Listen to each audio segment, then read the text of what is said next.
Hello, dear listeners, and welcome to our podcast. My name is James. Today, we are going to explore a big topic called the tech war. This is when countries or big companies compete in technology. It's like a race.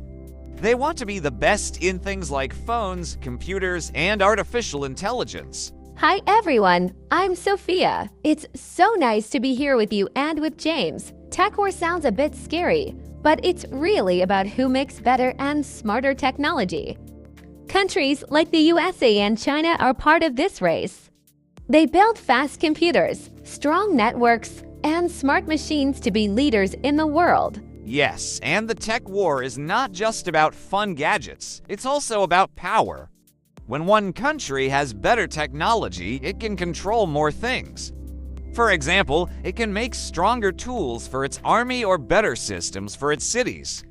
So, it's not only about business, it's also about safety and control. That's true. The tech war changes how we live.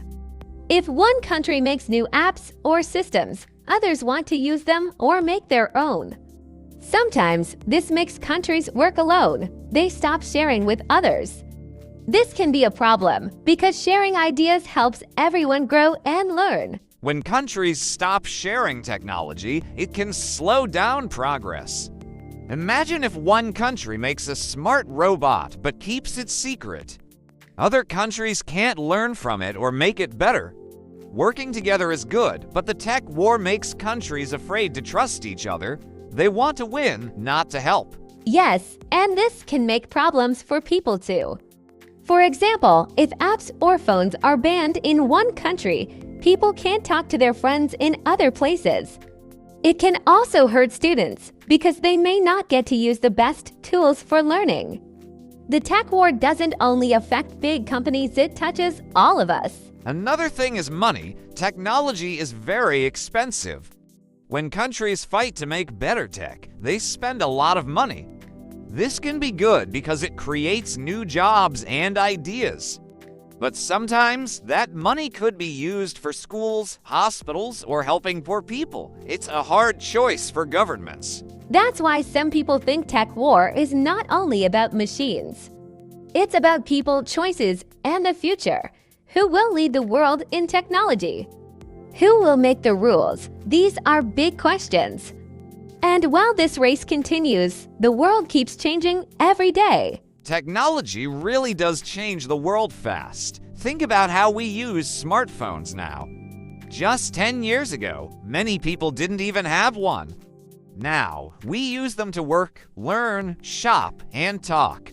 In the tech war, the country that builds the best tech first can become more powerful and more important. That's true, and we can see how countries try to protect their technology.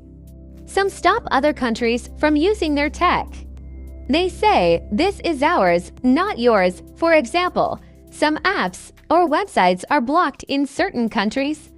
This makes people feel divided, like they live in different worlds. Yes, and it's not only about apps, it's also about chips and networks.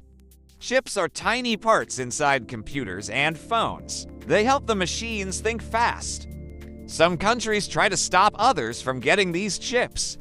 That's a big part of the tech war. Who has the best tools to build smart machines? And when we talk about networks, we mean things like 5G. It helps phones and computers connect quickly. If a country controls the best network, it can lead in business, healthcare, and even farming.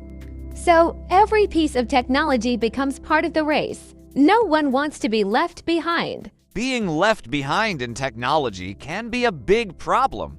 If a country does not have strong tech, it may grow slower. Jobs could be lost, and people may not have good tools for learning or working. That's why the tech war feels so serious. Everyone wants to move forward and not be the last in the race. And sometimes, this race can cause problems between friends. Countries that were working together may start to fight.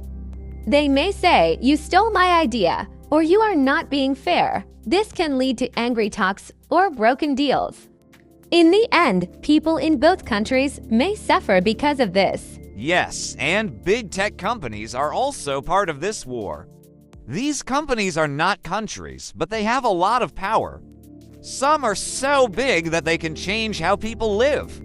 When countries support their own tech companies, it's like helping their team win a big game, but this game never really ends. That's right. Some people think the tech war is making the world smarter. Others think it's making the world more divided. It's like two sides pulling in different directions. But the truth is, we all live on the same planet. Maybe one day, technology can bring us closer again. Maybe technology can bring us closer, but only if we use it in the right way. Right now, the tech war makes many people think about control. Who controls the internet? Who controls the data? Data means information, what we search, what we watch, what we buy. This data is very valuable. Companies and countries want it because it helps them grow stronger and richer. Yes, and that's why people are starting to ask questions. Where is my data going? Is someone using my data without asking me? In the tech war, some countries make strong rules to protect their people's data. Others may not, so people are not always safe online. That's why technology is not just about machines.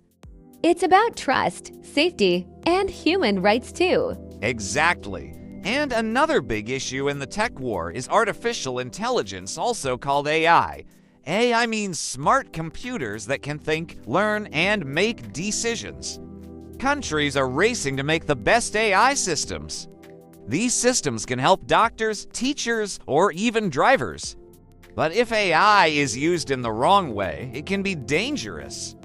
It can make unfair choices or be used to watch people too closely. That's a big worry. If one country makes very strong AI, others will want to catch up quickly.